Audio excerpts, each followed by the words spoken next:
to empower women, and our voice matters. Bitch. Welcome to the Mom Bitch Podcast. This episode of the Mom Bitch Podcast is brought to you by BTRNation.com. Oh, hey, busy mama. Do you need a snack that is not just healthy, but also delicious? Check out BTR Nation. With low sugar, low carb, high protein, high fiber, and low sodium, BTR Nation snacks are perfect for keeping you fueled and feeling fantastic throughout the day. Whether you're tackling your to-do list or you're enjoying a rare moment of peace, these snacks have you covered. Plus, for a limited time, you can use code MOMBATCH to get 20% off and free shipping. So do not wait. Visit BTRNation.com. They even have a snack quiz so you can help discover your favorite healthy treats. Oh, hey, Mom Betches. Welcome back to Betchin' Tuesday. Let's get it. Cami has so much to talk about today. I do. We are talking about the Olympics. We are talking about the Bachelorette. Woo! We watched Dirty Pop. Dirty Pop on Netflix, which is a series. Documentary. And also, we're talking about the presidential debate. Did I say the Bachelorette? We're talking about all the things. All the things. We're talking about all the things. Let's get it. Okay, I first have to say that with Biden dropping out and Kamala Harris. It's like the Camellia, Celia. I know. It's all of your them. Kaylee's heels. I can't say them. She has broken so many fundraising records in such a small amount of time. Yeah. It is truly incredible to see when there's a shift. And I'm not saying anything against Republican or Democrats, but when there is a shift and you start to see people that you believe in, people show up. And I just think that's really cool. I also will always love a woman doing anything. So it's really cool to see. And I do love seeing a Black Asian woman. Yeah. Representing our country. Whether she wins or not, I just think it's really empowering for me. I'm excited for the debates because now we finally have like a coherent person. Yes. So to actually see people debate will be interesting. Honestly, like when it was Trump and Biden in the last elections, Biden still had a little bit of pizzazz in him, but like Trump demolished him. This time around. And especially after the assassination attempt and just seeing Trump kind of like show his softer side. You see Kaya Trump come to the table to talk about her grandpa as a grandpa. Like I'm just starting to see a different side of him that I'm so happy to see. So now when he says these like random crazy things, which I don't think are truly crazy. Well, some of them are crazy, let's be honest. But like I'm starting to be like, okay, this guy just has a certain sense of humor. But at the end of the day, he still is someone's grandpa. He still is someone's father. He's built an empire. Sure. An interesting thing though is Trump was leading the national surveys, I think by 7 points. And it's tied. Shit just got real so interesting. It's going to be a really interesting, good presidential. Good presidential election. I feel like a lot better about this. I mean, Did you hear though, Trump, he basically was speaking at a rally and he asked the Christians to vote. And he said, I promise you I'll fix the country. You won't have to vote again. And everyone's making this like big deal about how controversial it is. And I told James, I'm like, there's probably a really big chunk of Christians that don't vote if that's what he's saying. And I looked it up. And a lot of the religions like Jehovah's Witness, where like their whole lives is based off the Bible. They actually reject politics. And I did not realize I didn't know that. Yeah, they do. Amish. There's like 4 or 5 different like really faithful religions that really do live towards. I don't know if Mormons is part of that. Maybe. Okay. I don't think so. I think Mormons do believe in politics. But there is a subset of Christians that don't. They don't partake on politics because that's not biblical. How they perceive the world through God. Interesting. And so if you think about it, he's just trying to get more people to vote in a Trump way. But that's actually an important conversation to have because it's interesting that depending on what you believe in, how many people don't vote. But it impacts us. Right. Like how much percentage of those people actually like change anything? Right. Probably not that much. There was a huge surge in registrations in the under 30 crowd when Kamala entered. Good. I think people were on the fence of what to do before she entered the race because it comes down to the policies, but it also comes down to the person. And I also think the vice presidents are going to be an important deciding factor. So, Betches, you better be keeping up with it because you got to know what you're voting for. It's your right. Anyways, all right. Let's just get into it. Let's do it. What do you want? You want the Olympics? Or girl. Let's do the Olympics. Oh my God. Oh my God. Celine Dion. I just have to talk about Celine Dion. I cried. It was possibly the most beautiful thing I've ever seen. It's got to be in the top 5 most beautiful performances. I am an arts person. I played the violin my whole life. I love the arts. It is enriched in me. I have Kalina. It's going to be enriched in her. We listen to classical music. She gets down with that. Just this week, she wants to listen to Symphony No. 5. She was conducting the orchestra with her wand from The Wish. Okay, so that's what we're on as far as arts goes. Okay. And I mean, I'm just so emotional. It's the stiff person syndrome. The documentary. Did you watch that? I mean, how she retaught herself to remain an artist is just truly incredible, given her disease. I know. And she came back without a flaw. I mean, that was the most beautiful performance I've ever heard in my life. Aging, it's harder to get those notes. You'll see even Miley Cyrus, you'll see even our favorite pop stars that are Mariah. In their, mid-30s, they go down a key, when they're doing their live performances because they just can't hit it. I was blown away by her performance, given her disabilities. Yes. I think that it's one of the strongest comebacks oh my God, that she will ever have. And I think it was just a beautiful blessing to our country. It was. All of our everyone, countries, the world. because the whole world, Yeah. Because it truly was a professional, beautiful, appropriate opening to the Olympics. And it was in the Eiffel Tower. I mean, couldn't have been more perfect. Oh my gosh. It was amazing. She got paid $2 million for that. I feel like that's not enough. She should have gotten paid $10 million for that because it was like the mic drop. Yes. Then we got to talk about Lady Gaga. Did you see that one? It was cute.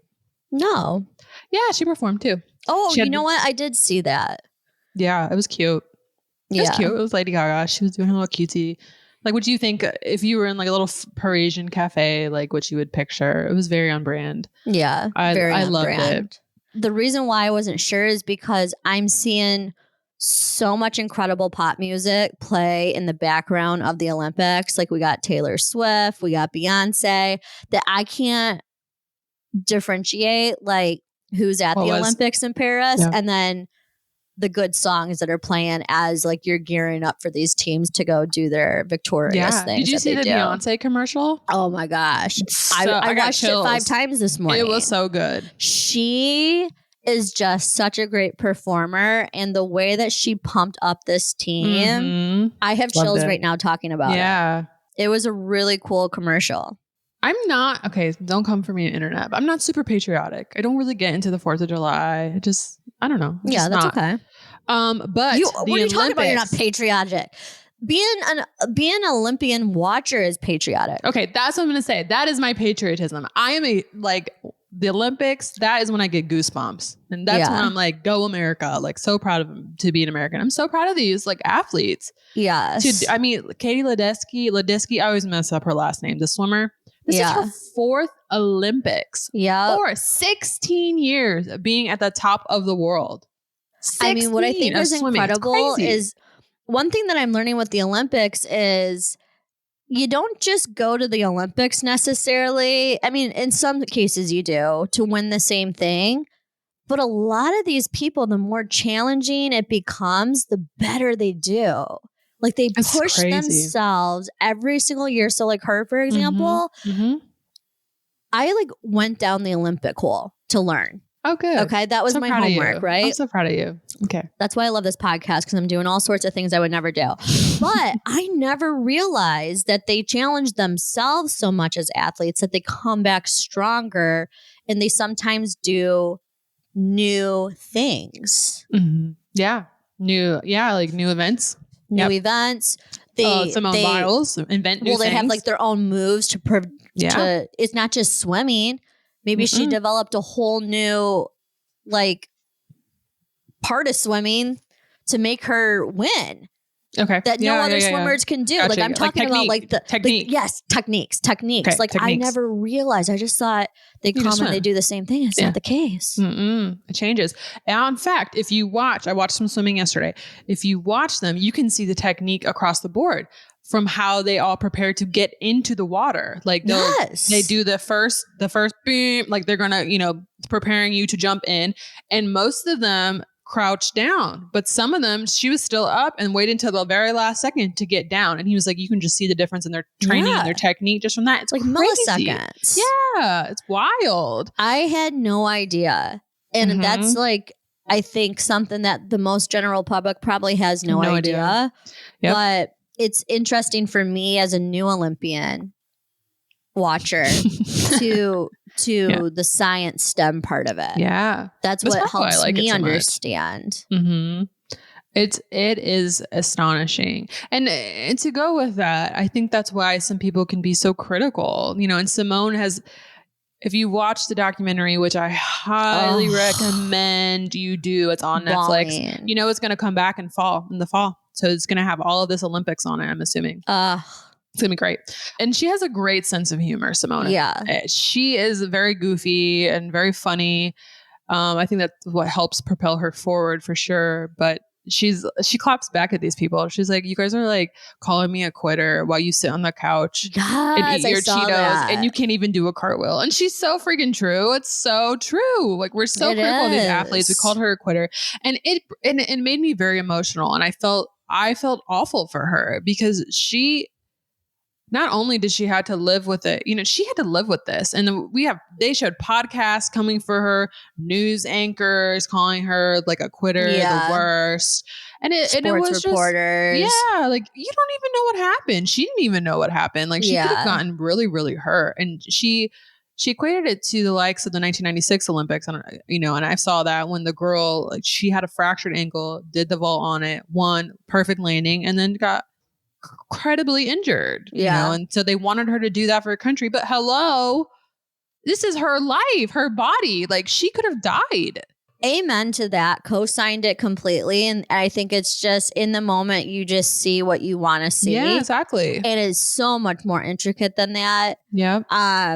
And let's just talk about the documentary for a second. If you haven't watched it, obviously, like it's not something I would probably normally flip on. I love the timing of it. It was one of the best documentaries I've ever watched. Yeah. And she's 100% right.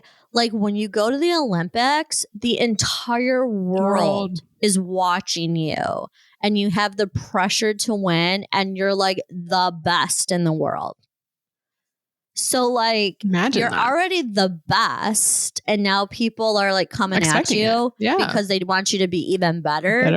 Like that's a lot of pressure.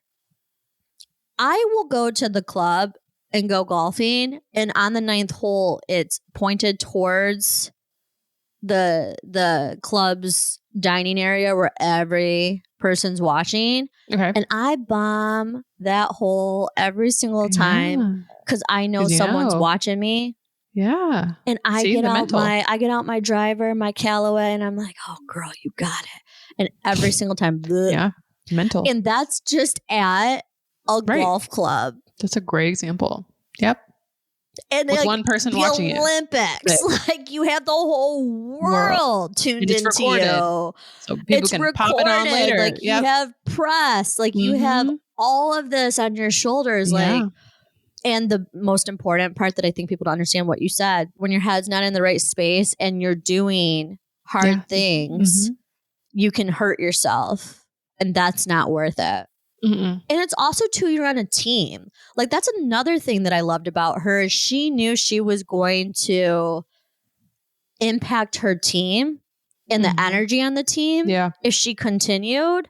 And what I love that she said is, you've been trained to be here. You got this. Yeah, that was great. It's like, that's not just on her. There's a whole Team USA here that's also at the Olympics. Okay.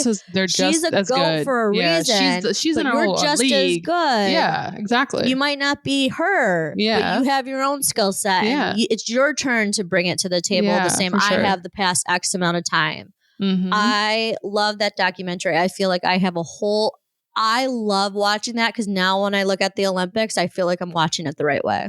Okay. Yeah. It changes your mindset. Yeah. And I think one of the most impactful things from that documentary was when she said it was them. It was her teammates. It was her gym. It was them saying, you got this. It was them cheerleading her. Yes. That made her believe that she could do this again. Yes. And I love the comeback because she is doing this for her. And she actually posted on her socials, I think a day or two ago. And it was her as a child doing gymnastics and her, now present. And she said, I'm doing this for her. And she is 100%. That is why she's at this Olympics. It's nothing to do with anything else. But I think it's more of a healing journey this time for her. It's healing the traumas. And they talked a lot about the mental health aspect, which is huge. And it's finally in gymnastics starting to get recognized. People are advocating for themselves finally. Yes. I love that. I had no idea. I mean, I should have, but like when you're not in it, you don't think about it. But like you're basically in a cult. And like there's like dictatorship within the Olympics. And you're just like, there is no, I'm sore. There is no, I'm not feeling good. Like you're here. You're blessed to be here. You have to win. Yep. You're a monkey. Yeah. You can see it though. I've been watching this since I was young, like I remember the 1996 Olympics for sure. And you could tell it was very stiff. Like no one smiled. Yeah. But even now, even China, who, is known for being very militant, very strict with their gymnastics, Russia as well. They I saw the girls talking, they were laughing and stuff. It's changed so much and it's very refreshing to see. Yep. It is super, super, super awesome. So I have some tidbits from the Olympics. So also with Simone, did you know her? So her husband's there at the Olympics. You're like, no, but he plays for the Chicago Bears now. And it's a huge deal because it's training season for the NFL. Yep. So he had to get permission to miss. I think he's missing 4 or 5 training camps. I mean, honestly, good for him for doing that. Yeah. Because honestly, she needs her whole family there. She does. Seeing her mom watch her is just truly magical. I also got to give a shout out, though, to my home country, Hong Kong. They won their first gold medal in fencing. Yeah. I bet you're surprised I knew that. No, I'm so proud of you. Mm-hmm. My dad comes from Hong Kong. That's amazing. This changes other countries, especially countries that are poorer than the U.S., the people. That changes their whole life. The money earned from their governments for this. Okay, so you literally just led me into my next point. So they did a slideshow on how much money you'll make depending on what medal you win and what country you're from. So the highest earning country is Singapore. If you win a gold medal in Singapore, they give you $737,000. Yeah. And a bronze is worth 184, silver is 368. In America, you get 25,000, 30,000 for a gold. Yeah. For Hong Kong, the government, 786,000 USD. Insane. Their life has just changed. Yeah. Crazy. Well deserved. Oh yeah, for sure. But that's just so honestly, think about it. Like we have like football players like Stafford that make like 80 million. I know. And then it's like, you're not even the best. And you're making $80 million in your contract. These people over here are the best in the world. And they're still under $1 million. Girl, that is an amazing point. Amazing point. Like the best. Yeah. You're right. They deserve more. Hands down. We pair. Yeah. You got me, girl. You got me. I'm not like, I'm not you. Okay. Like I'm not you. I'm not watching it from my couch with the utmost respect to every single athlete, but I'm in there. I'm in the running. Getting in there. I'm watching it. All right. So do you want to go into our other doc that we've watched? Oh my gosh. Docking it up this week.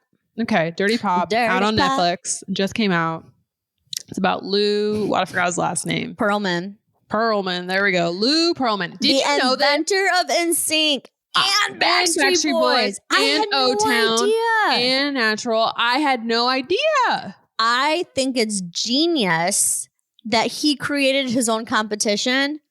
If there's a Coke, you got to find the next Pepsi. Damn. Never in a million years would I have thought that these boy bands started with one person. Same man. That was crazy. I know. And so as much as you want to hate him, you also have to like be like, you gotta give him the props. Because such a huge point of our childhood, right? Oh my gosh. He created boy bands. Not once, twice, 3 times. Crazy, I know. 4 times. Okay. Over and over again. Dirty Pop is a documentary on Netflix, and it talks about the boy bands and the scams behind them. Mm-hmm. And how much it impacted these boy bands, but also what was really happening in the background and how it impacted like over 2,000 investors. But it's the biggest scam it's a Patsy scam. Yeah, Patsy scam. $500 million Lou Pearlman was funded through false investments. Yeah. And he led the most glorious life. Yeah. But on the side of that, he was the inventor of the boy bands, and he basically treated them like royalty. Yeah. It was really interesting to see because I am a huge boy band fan. Yeah. And it was interesting to see the Backstreet Boys go from nothing, performing in these gymnasiums. People were like, who are these guys? And I know they went to Europe. I didn't know that they went there and became superstars in Germany. I didn't realize that. I never knew that. Like they were famous everywhere but the United States. Yeah. And then they came back, and then there was NSYNC. Wild. Oh my gosh. And then NSYNC just they talked about the Disney. Yeah. That was crazy. I remember that. Oh my gosh. Another thing that I was blown away by is that these guys formed the bands together. Mm-hmm. Like I thought that like they would have been like auditioning for this band, but no, like they all were connected to each other in some sort of way. And so I thought that was really cool. I also had no idea it was Brian and Kevin are cousins. No. Yeah. That's Backstreet Boys were cousins. Mm-hmm. Yeah. I had no idea that people were related besides like Nick Lachey and like whatever his brother's name is. Other Lachey. Yeah. Yeah. How wild. I mean, Brian and AJ's are the vocalists, Nick's okay. Yeah. But how crazy. He's like, oh yeah, I got this cousin. He's like an amazing singer. You're like, oh, okay. That is so wild.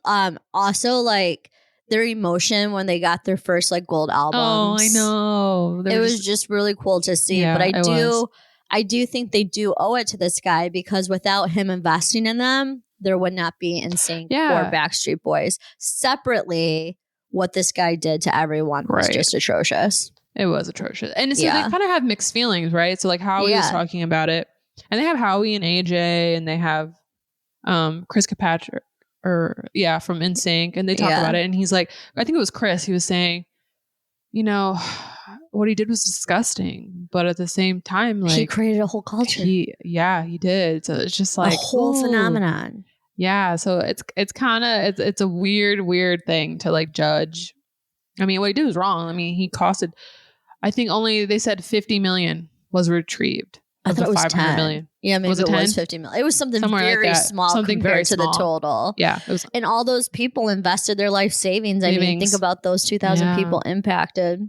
I mean, for them, they probably would take back the Backstreet Boys and NSYNC. If you haven't seen it and you go to watch it, I just want to say one thing, because the whole time James was like, these guys are idiots. Like, how would you not know you're getting scammed out of this money? Blah, blah, blah, blah, blah, blah, blah. I'm like, James, this was before the internet. They had no idea. That $10,000 paycheck they got, you would not, they're coming from nothing. Yeah. They're working at like Disney. Someone's a waiter. Like they're like a $10,000 cut and then being a musician and doing what you love. That would so easily happen. Like they don't have anything to base off of it. They were the first boy band. And you have to split that amongst 5 people, not just one individual artist. And he goes, oh no, I never thought about it that way. I never thought about it that way. But imagine being them as kids navigating the big old bad world with no managers, no information. Yeah. They just trusted him. Yeah. And I think what was something really funny was Chris from NSYNC was like, he's like, oh man, we got $10,000. You know, like this is huge. Like, I've never seen that much money before. And then he's like the smart one. He said the smart one, JC. I could see that JC being the smart one. He's the best singer on there. Obviously. Love it. He's like, how much did you make working at Outback? And he's like, oh. Yeah. He's like working our asses off. And so basically Lou Pearlman was the 6th Backstreet Boy and it was in their contract. It was in the contract. They just never, they didn't have lawyers or any of that. And then like they said, they're like, this was your chance to be a star. So it could be it could have been written in raccoon's blood, they said, and they would sign it. So at the very, very end, because James is a CPA, so he's CPAing his entire thoughts on this whole thing. Yeah. At the very end, they show the AI version of Pearlman saying like, hey, I have $3 million. I'm going to invest it in you and you're going to be a star. Do you want it? Yeah. And I go, yep. Sign me up. And James looks at me horrified. I'm like, yeah, I want it. Yeah, I saw all of this. The math is mathing. The math is mathing for me. I'm not Lou.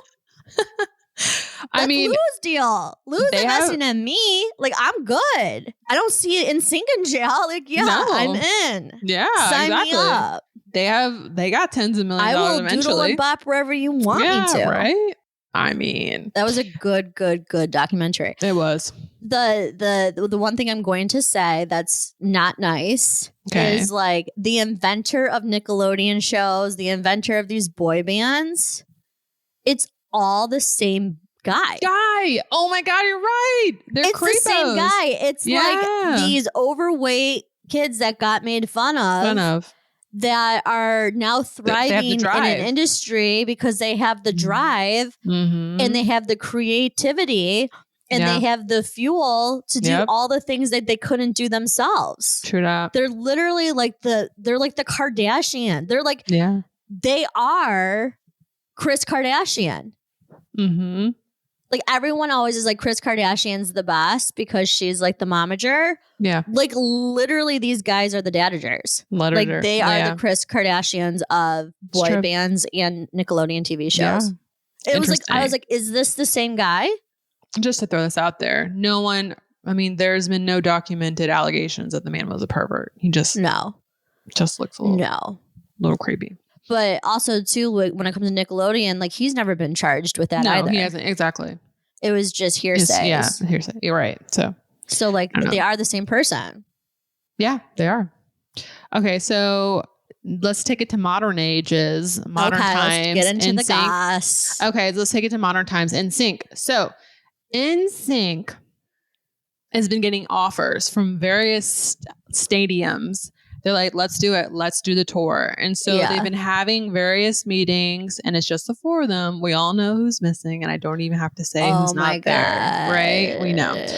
And so JT's not there and all the other guys are ready to sign on the dotted line. They're ready to make their money. Yes, they need the money. And apparently Justin has been radio silent.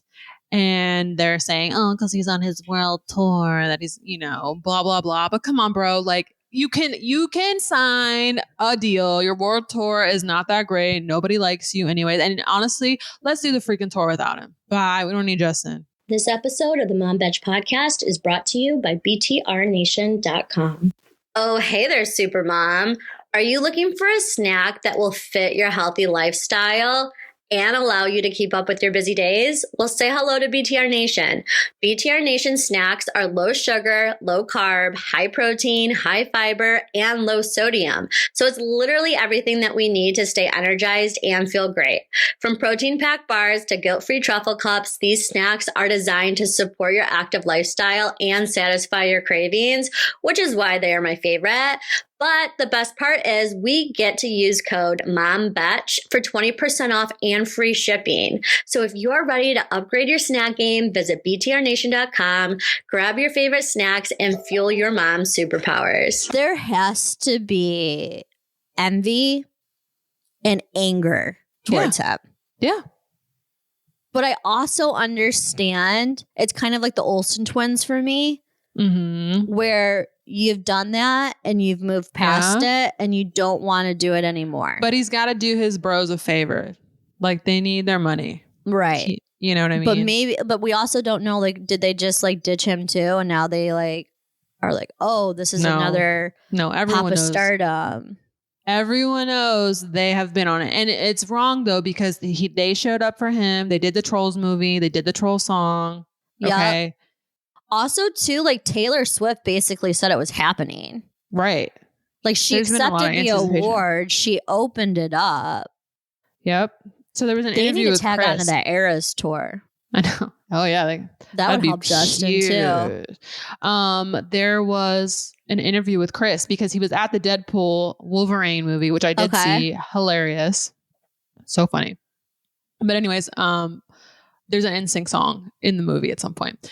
And so Chris was there and they asked him about it. And he's like, yeah, the time is now. Like the fans want it. So we're trying to work something out. Yep. So, I mean, hopefully Justin does a good one. I didn't know Hugh Jackman?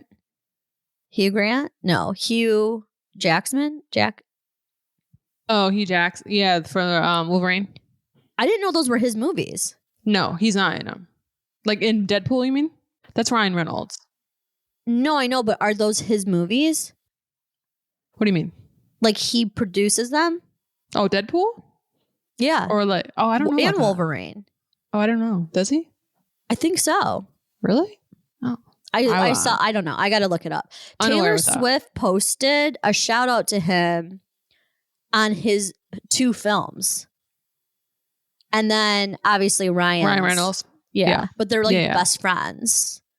Hugh Jackman is best friends with Taylor Swift.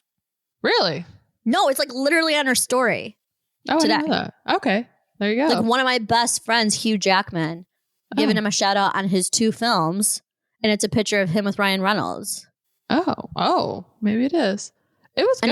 And she calls Ryan Reynolds her best friends, her god kids. Yeah, they're god sperm donor.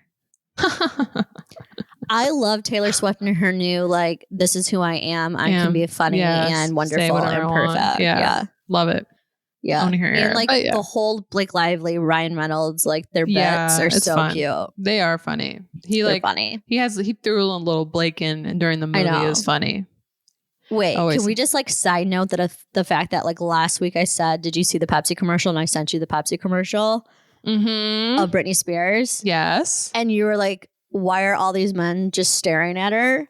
I went back and rewatched the commercial. And I was like, I did not notice that the first time around. It's creepy. Yeah. It's just these creepy men, like constant creepy old men just watching being, like, her. Whacking off. Like, it's disgusting. I mean, they're not whacking off, but like basically that's the vibes you get. Yeah. Like they're just like a random dude just staring at her in the middle of the commercial. Like drooling. That is bizarre, Pepsi. Yeah, come on. Like this is the shit we had to deal with in the 90s. Not okay. Yeah. No wonder she had a mental breakdown. Yeah. Not like okay. It's literally a Pepsi commercial. I had like, but also too how terrible that I never caught on to that because it was just so normal to see. So normal. Yeah, exactly. Yeah. It's gross. So like speaking of sexualizing people, let's talk about Penn Badgley. So he's been recording for You, the new season, You4. And I cannot wait. No, U5. It's the last season. U5? Yeah. U5. I've lost count on what U's. I'm obsessed with Penn Badgley. But he has like all this chest hair. Yes. And people on the internet are like living for it. They say like, I want to twirl Penn Badgley's chest hair with my fingers. He's a hairy man. He is. And JJ has chest hair. Does he? Yes. It's the Greek in him. He shaves it sometimes. He gets self-conscious, but it does not bother me. And sometimes I like it. I mean, obviously not like a Wolverine. I mean, that's gross, but like a little there. I've never seen JJ's chest, and I lived with him. It's there. I don't think it's like overly hairy. He's a little tan, so you might not notice it. I'm like thinking of like curls. Okay, no. It's not. Okay. We're not there. We're just just some chest hair. I mean, he shaves it because he would get little salt. I'll be like, oh, we have an event. Like when we first got married, oh, we gotta go on the pool. Let's shave. But now I'm just like, babe, you do you. You do you. You own your chest hair. I like it. That's funny. And if Gen Z makes fun of you, I will still stay married to you. Gen Z doesn't like chest hair, so Gen Z doesn't like. I thought Gen Z likes the natural body. I don't know. That was. Okay, let's go back to Penn. Okay. Enough with JJ. Okay. Go back to Penn. So what does Penn's, is it curly? Is it like, I want to see a picture. Okay. It's not curly. It's like kind of like JJ's. Oh, let me see. It's very tasteful. That's Penn? Yeah. Okay, Tan. Okay. Approved. I can't wait for you. Approved. Okay. So I have some like weird stories that I want to talk to you about. No, wait. Can I just say one more thing about Penn? Okay. Yeah. He doesn't do love scenes. Yes, because of his wife. I love that. Because of his wife. Amazing. Okay. So I don't know if you know, but in China, they have this whole thing with like binge eating. They love it over there. They love watching people binge eat. Oh, it's AMSR. I watched that. In China? No, I watched like the Asian people eating their noodles. Okay, but this is like binge eating. Like overweight people like go on a binge. And people in Asia are skinny. Well, not these people. And so this woman, she went on a 10-hour food binge. Okay. We're talking chocolate cake, chicken, seafood. And she's zooming it live. So I almost wonder this is like an OnlyFans, but for like people who like, you pay to watch her eat for 10 hours. 10 hours. And nonstop eating. And so the lady's obviously like very morbidly obese. So imagine you're watching this, right? You watch this lady and then she just kills over. She's 24. She died while on a eating binge because her stomach literally on the autopsy, it ripped open and all the gastric contents and the acid came out. Isn't that insane? I mean, like, are we allowed to even talk about this on the podcast? I don't know. What? And this was in China. I'm like, okay, you have to find different stories. Effective immediately. That is terrible. Why would you bring this to the podcast? It was like, girl, just message me this. Okay, listen. Okay, just know something about our relationship. I send Camellia videos that I know will turn her stomach. You do it. It pisses me off. All of the time. Yeah, I know. In hopes that one day I'm going to make you throw up. And then you had the audacity to bring a story like this to the podcast? That's so sad. It was a story. Okay, that must be the most outlying story because like actually one of the biggest fads happening right now in China is eating rocks. I haven't heard about that one. Okay. So this is a real thing, okay? This isn't your funky ass. No, this is real. You can Google it. No, I don't want to, but I'm going to. But like, no, in order to stay thin, it is a delicacy where it is like these beautiful stones and they're in like a mixture sauce. Mm-mm. They don't eat the stone, but they basically like put the stones in their mouths, savor the flavor, and then spit the stones out. Goodbye. Oh, okay, at least because it makes you have the that you're eating, but you're not. Oh my God. And these are thin, beautiful Asian women. That's sad. And so I went on Amazon. I'm just joking. You bought some rocks? Flavored rocks? Some rocks. Cheeto rocks? Cheeto rocks? Like they basically like saute them in like a stir fry. They do not. I swear, I'll send you the video. God. It's a real thing. Wow. I guess what we can wrap up here and then move on is that there's some funky stuff going on when it comes to eating and entertainment.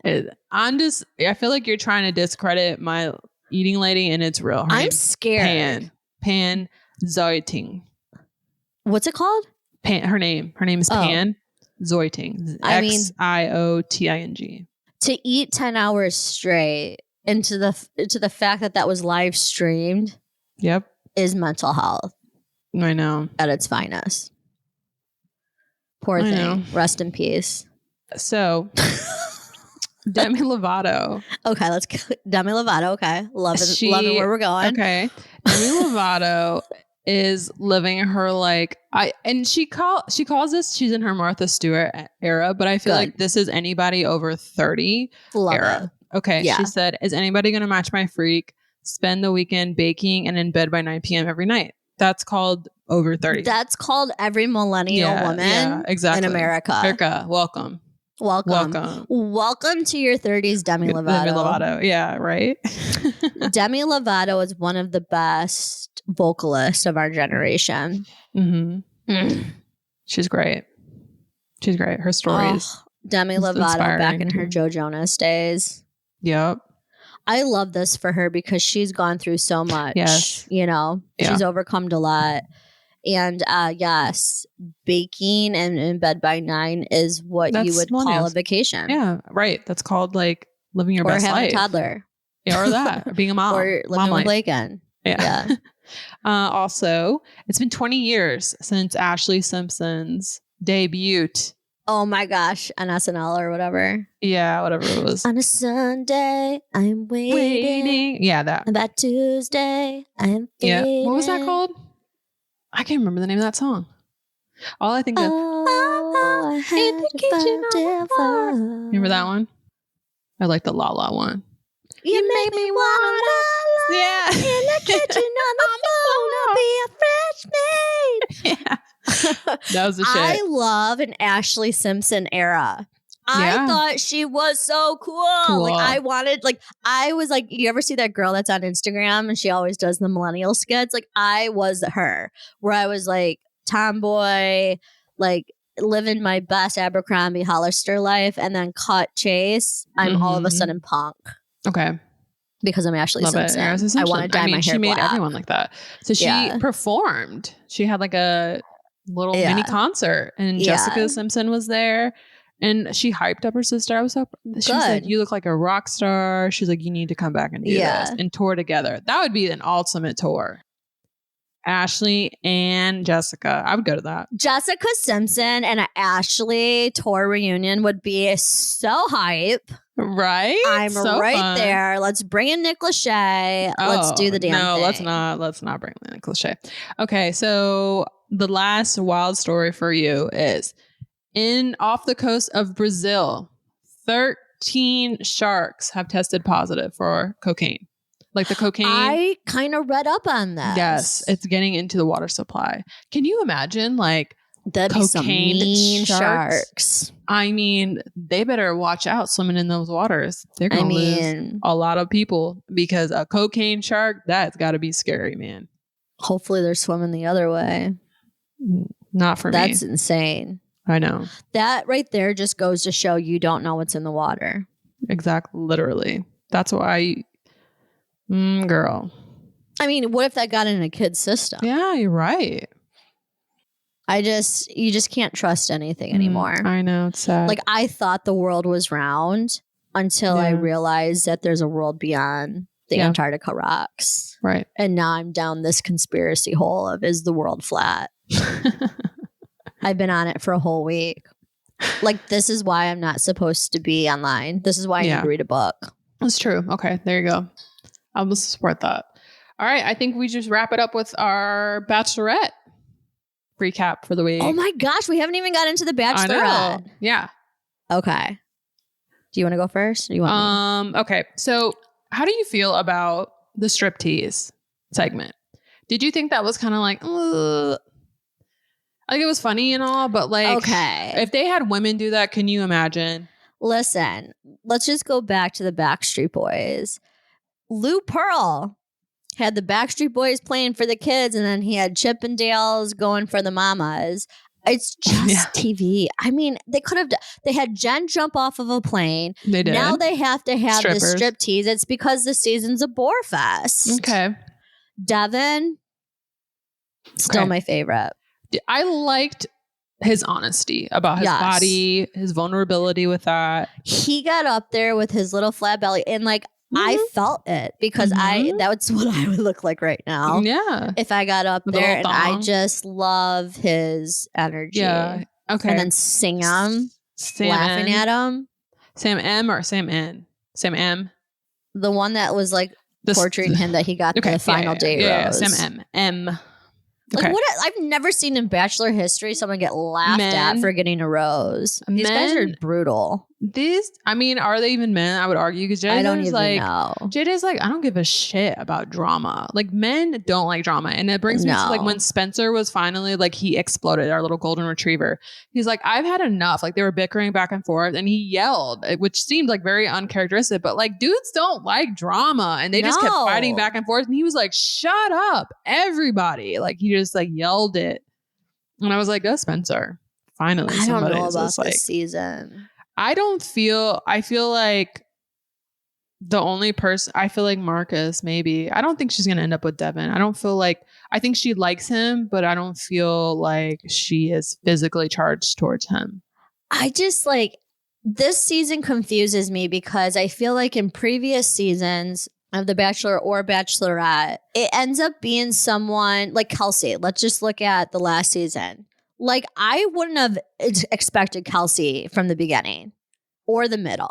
Like, she kind of just popped up and had her moment at the end. I think they did a really great job of hiding his true feelings and focusing on other people.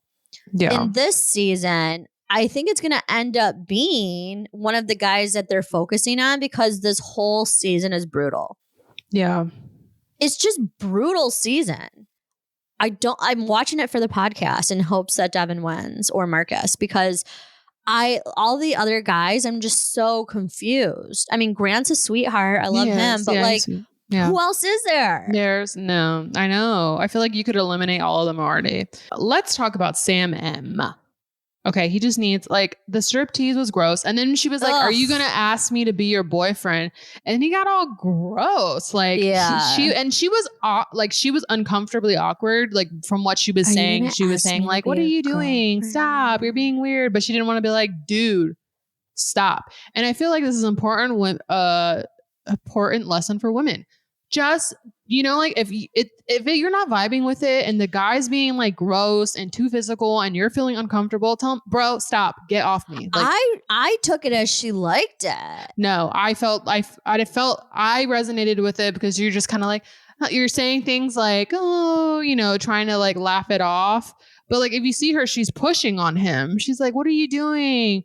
Oh, stop, you're being so weird. And like, you're saying things like, she wasn't like, yes. I was like, I read that whole situation when he's like, let's keep this PG or whatever. Yeah. Her being like, you're talking about the striptease, or are you talking about afterwards, the final rose, like when they had the cocktail party? I'm talking about the cocktail party. Okay, yeah, that's what I'm talking about. Okay, so we read it completely different. Yeah, we did. I resonated with it from a sense of like you're awkward, but you don't want to be like, get the fuck off me, bro. Yeah, exactly. Listen, Bachelorette, if you're listening, I know that we have certain people on there. This is a PSA to the Bachelorette. I'm making this a reel. Okay. No one has a choice. Get these guys off my TV and give me more grocery store Joes. I want nice guys on my TV. Yeah. I am done with like these like gross, demeaning, toxic cocky, masculine energy. Toxic. Yes. Give me more grocery store Joes. I want more Devins. I want a room full of Devins and Marcuses. If you want women to watch The Bachelorette, give us men we want to end up with and stop giving us men that we will never, ever date. Yes. Because your audience is now our generation of people and we're over that guy. Yeah. Absolutely. That's my PSA to The Bachelorette. That's where they're doing it wrong. Yeah. When she was like, oh, how did you feel about, like, she's trying to be serious with him. She's like, how do you feel about what I said? Yes. You check the dudes. And he's just like, oh, that doesn't apply to me. That doesn't apply to me because I'm here. I'm like, oh, come on, bro. Like, he has not talked to her of anything of sustenance. Like, they've had no conversations of anything serious. In Jen's defense, I don't think they've found a group of men good for her. For her. Yeah. Like the med student. Because you can obviously see that she says in the very beginning of the season, I want someone with a huge personality. I want someone that's funny. And I have not seen that in barely anybody. So maybe that's why I'm rooting for Devin, because it's literally what she described that she wanted. And instead I'm getting a TV full of crap.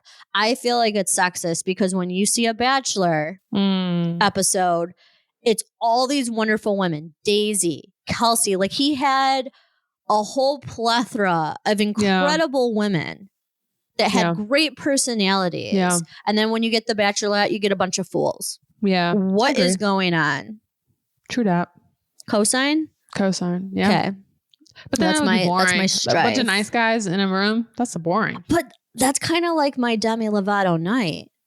I know, but that's not good. I would love to eat ice cream and see a bunch of nice guys treat I don't know. Right. They should pilot that. Let's see how that does. Let's see how that shit does. Yes. Because then you'll have all the girls like, ooh, I really like him, and I really like him, and I really like him. Like you do for all. That's why we like The Bachelor, because we're literally like in love with all of these girls. Like, oh my gosh, but she's so strong and she's so nice and she does this and she does that. Yeah. We love the love. Yeah. But I guess it's a lot harder to get dudes on a dating show. I would agree. Yeah. Right. So there's that too. I think you're just this is a new pilot. Yeah. When you're the Bachelorette. Yeah. Because Jada's like, what dude wants to go on this show? He's like, I would never go on reality dating show. So it's a special kind of like, man it's a special kind of someone. Yeah. So there's that. I think that's do you have like, are you liking this season so far? I know I'm a negative It's like Nelly. good to watch. It's good to watch. Yeah. It's giving me something to do. The Bachelor, Bachelorette in a very long time though. Yeah. Like I told you, I was a Bachelor in Paradise, so I'm just jumped on it. I mean, it's not bad. JJ's like surprisingly into it. We watch it together, Yeah. So I think I'm coming down hard on the Bachelorette this season too, in a negative way, because I don't have a Bachelor in Paradise to look forward to. Yeah. So it's like this is my only release. And I'm just not happy with the men they chose for her. She deserves better. Next month we have Paris. She's coming. Season 3. What's her name? Oh, Emily in Paris. Emily in Paris. That's it. Yep. Next month. Oh, okay. That's so excited. I need you. I need Emily in Paris. I need Wednesday back. Like there's a few, like, I feel like this is the time of year where, unless it's the Bachelorette, like there's like a missing opportunity to give us something. Yeah. So we'll have something soon. Yeah. Very excited. All right. I think that's all we got. That's all we got.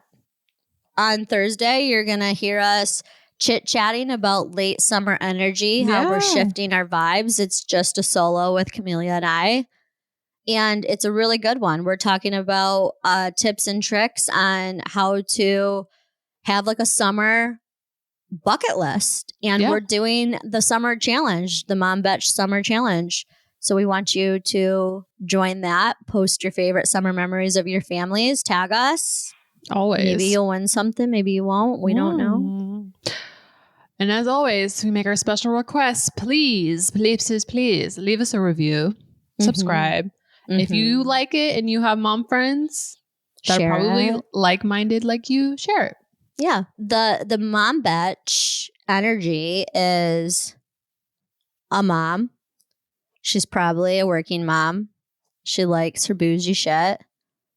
And she needs a mental break. And we got you. That's it for you. That's it. Bye. If you are loving the Mom Betch podcast, we really want your help to like, subscribe, and rate wherever you listen to your podcast so that we can get more Mom Betches to find us. But I have to give a shout out here for a second. Did you notice the quality of this podcast audio? That's because we have a podcast editor. Miraculously enhance your audio, get custom edits based on your preference, and let your podcast editor make the episode sound so much better with her audio content optimization. If you have a podcast or want one, talk to Taya, our podcast editor. She can help you strategize, edit, make social content, and keep you on track to make sure you have the very best show. AI can only do so much, so treat yourself and set up a free meeting with Taya to see how she can help you with your podcast. Go to tayachura.com/podcast. That's TEACHURA.com/podcast. Women need to empower women, and our voice matters. Bitch. Welcome to the Mom Bitch Podcast.